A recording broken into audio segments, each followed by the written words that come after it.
Engagement is a significant factor for churn.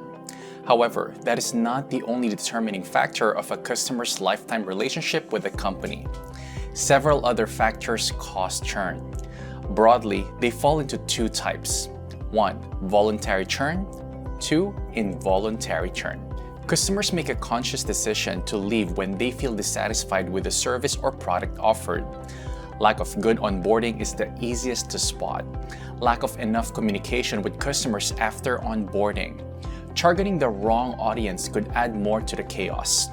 Tweaking pricing models solve for poor pricing to retain customers. Retaining customers to take care of CAC and CLV is the fourth reason. The final cost could be the mediocre customer support. If you take a closer look at them, most of these factors have the same impact. Customers feeling abandoned can cause friction.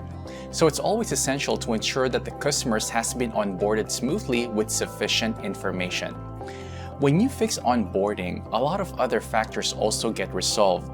Of course, things like your customer support still need a different strategy and attention to improve. But let's talk about onboarding for a moment. Great user onboarding does three things. It educates user about the problem, showcases the features of your solution, and drives users to take action. Collectively, the hope is that these three things will get users to the promised land for that better life they sign. Between balancing these elements and making them work for your context, it's challenging to figure out where to start and build an onboarding flow. There are big overarching questions like how long an onboarding flow should be, what design approach to take, which parts of it to make mandatory, and where to draw the line between user onboarding and customer success. 5 pointers to keep in mind while designing an onboarding process. Turn unpleasant requests into thoughtful requests. User action needs to tie to the big picture. Anticipate user action with intelligent defaults. Let the product features solve problems. Take every opportunity to reinforce the value proposition that users signed up for. Let's now talk about them quickly, one by one. 1. Turning unpleasant requests into thoughtful requests. When you provide a great onboarding experience, you hit a sweet spot in your relationship with customers. At this point, many apps slip in questions as part of the onboarding flow. However, it's better to avoid annoying the customer with too many random questions that they may not serve any purpose ultimately. Instead, do your homework. Find a set of common questions that could apply to a larger group of target audience. Now, frame them in such a way that it adds more value to their experience. As in, whatever information they give you has to enrich the UX ultimately. Also, make sure this does not consume too much of their time. The exercise helps both sides and your customer experience what they have asked. For example, let's take the example of Calm, which is the 2017 Apple App of the Year. Calm has specially picked up post-pandemic because it helps you settle anxiety and also assures good mental health. So you just subscribe and you're able to experience the stories, music, podcasts on the app. When you are a first-time user, the app asks you a few basic questions like what brings you to their app. Based on your input, the app will recommend content in music, podcast, meditation of your choice. As Elizabeth Balu from UX Planet believes, users would be comfortable through permissions priming. Well, everybody appreciates basic politeness. A simply beautiful way of tackling human psychology, isn't it? I would like to remind you that you can tackle churn a lot easier if you understand customer psychology. Let us try and understand how a customer is about to perceive and experience. Essentially, permission priming lets a user know that you're going to need to ask them for permission for access to the space they own. Now, let me take you back to the example of Calm. It sets up a context about what the customer is supposed to feel. Do you see that? This way, you are not leaving the customer halfway. You are holding their hand and helping them use the product the way you want. Let's move on to the next pointer. Thinking about how user action can tie to the bigger picture. 2. User action needs to tie to the big picture. Samuel Holick believes in guiding the uninitiated to their own personal promised lands. The critical point here is the world's personal promised lands. That's because no two users might use your app the same way. Like we discussed, permission priming helps the customer progress in their journey. It prepares the customers mentally to answer our questions without any hesitations. While you seek permission, you are also setting the stage to explain how these questions contribute to their destination.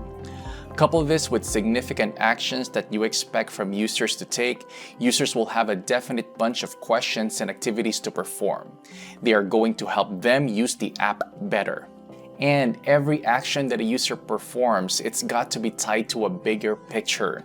So what does this bigger picture mean? Retaking the example of Calm, the bigger picture for the business is making their users practice mindfulness because that, in turn, means less stress and happier users. So the onboarding flow is broken down into more simple and short questions, which will ultimately bucket the user into one category. So, you see, Calm will recommend stuff specially for you based on your inputs. So it's nice to know that based on these inputs, you get fed with customized content. But the whole point I'm trying to make here is, ultimately, there is a bigger picture. In the case of Calm, it wants its customers to distress. In short, give your customers a clear set of steps because they decided to join hands with you. Tie every action to the bigger picture. 3. Anticipate user action with intelligent defaults. Intelligent defaults are to help someone make decisions in an unfamiliar situation. It is also sometimes meant to make it easier and faster for both parties to get to the promised land. You just want the customer to say yes or no as answers instead of responding with an enormous paragraph that still doesn't answer the question. Some intelligent defaults are autofilling, the country field based on the IP address, or Chrome suggesting autofill values in the address field. It's good to speed up the action for end users and help them get stuff done faster. Another good example is adding tailored content as intelligent defaults based on the customer's choices earlier. For example, Canva shows the recent dimensions used when you want to create a new design. Simple and saves time for users, doesn't it? In short, keep them happy with such subtle touches to the user interface that elevates the product experience. 4. Make the most of your onboarding tutorial by using your features to frame the problem. Customers often come to a business with a problem. The product is assigned to solve it. The features of the product should collectively answer the customer's pain point. So, in short, the problem of the customer and the features of a product should marry each other. Onboarding becomes crucial for them to understand how well your features can solve their pain points. Or is there any need to further customize the plan? You're creating a bridge between the more significant benefits of your product and the concrete ways for your customers to get there using a finite set of features. Let's talk about Chargebee's revenue story. During onboarding, Revenue Story asks you to pick an option that you fit into the best. Example, marketing, customer success, and a lot more. Based on this choice, the analytics tool will display the best suited dashboard. So users would land on a dashboard with all the metrics that are relevant to them. This process of customizing a comfortable language is a great starting point for users because they can now pick and choose metrics to customize dashboards to derive actionable insights. So with this step, you have started educating your customer about their journey once they start using the product in full swing. Most customers know what they want. Smart defaults just accelerate the whole trip so that they use all the features efficiently. 5. Take every opportunity to reinforce the value proposition that users signed up for. It's essential to communicate your core value proposition at different points in the customer's journey. A customer journey starts right when they hear about you and decide to engage with the app or website.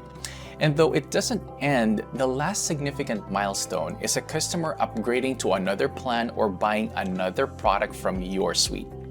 But why should cross-selling be given attention to? Because only customers who have the trust and relationship building with your business are going to be ready to spend their budgets on another contract with your business. Naturally, this can reduce the churn rate for you because of the increased stickiness with your business. So all the oranges can possibly drive messaging around value proposition in the customer's journey. The second half in green is the expected positive milestone that an excellent value reinforcement can bring into your business. Involuntary churn is a type of churn that is in our control. It happens not because the customer decided to move away on purpose, but because of a payment or a transaction failure on renewal. Involuntary churn can also happen due to a card expiry if a card is stolen or lost, if a credit card has exhausted its limits, or it could be that the bank is declining a transaction due to suspected fraud. The idea is that if the churn happens involuntarily, there is room for convincing or nudging.